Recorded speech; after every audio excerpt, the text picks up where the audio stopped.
So a scatter plot is a type of graph that uses dots to show the relationship between two different sets of data.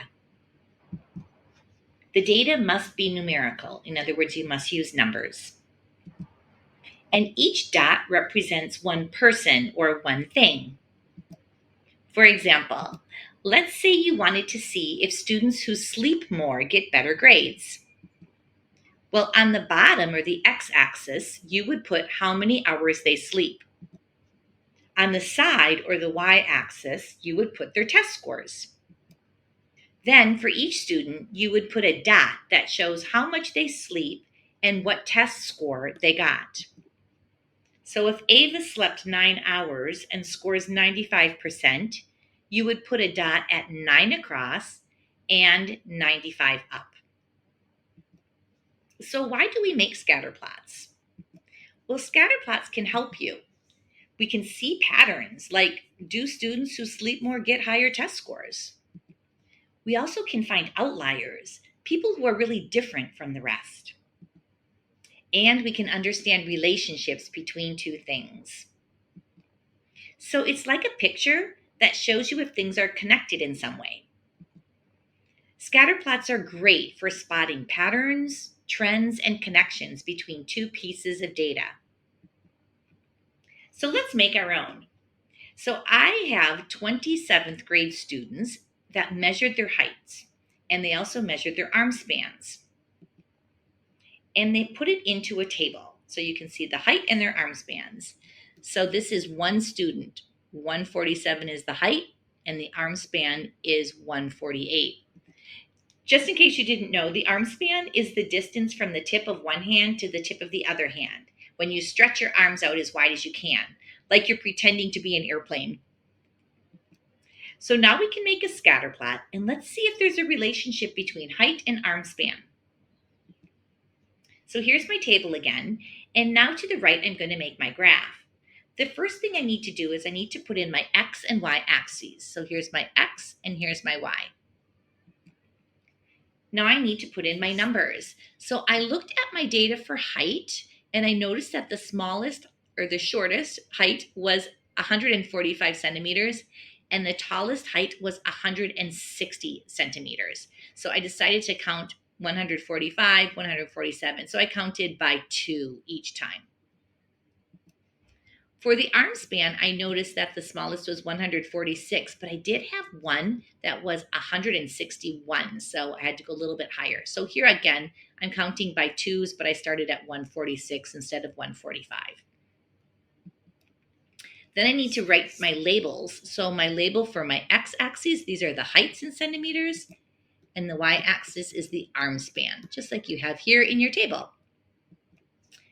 Oh, now here I put in a break line. And the reason I did this is because I was really good about evenly spacing this and counting by 2s, but I noticed from 0 to 145, that is more than 2. So I put a break line to show that.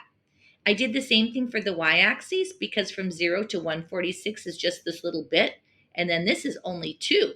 This is 146. So you're allowed to put a break line, but only from 0 to your first number.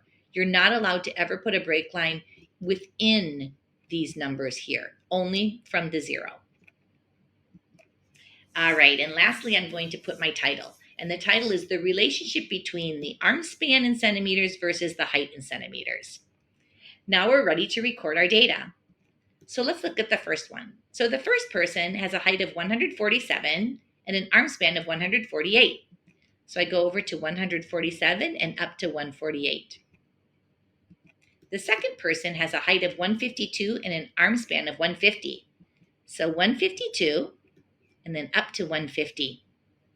The next ones I'm going to do rather quickly, so just follow along and see if you can see a pattern emerging. Here we go. So I'm plotting the points.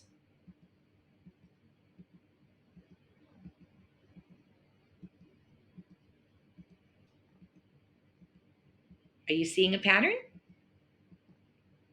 Well, the line of best fit is also called a trend line, and it's a straight line that goes through a scatter plot and shows the general direction of the data. It doesn't connect all the dots, but instead it tries to be as close as possible to most of them. The goal is to show the pattern in the data. So the line of best fit must go through the mean of both sets of the data. So we have to find the mean of both the height and the arm span. So the mean of the height is the sum of all the data divided by 20, because I have 20 pieces of data.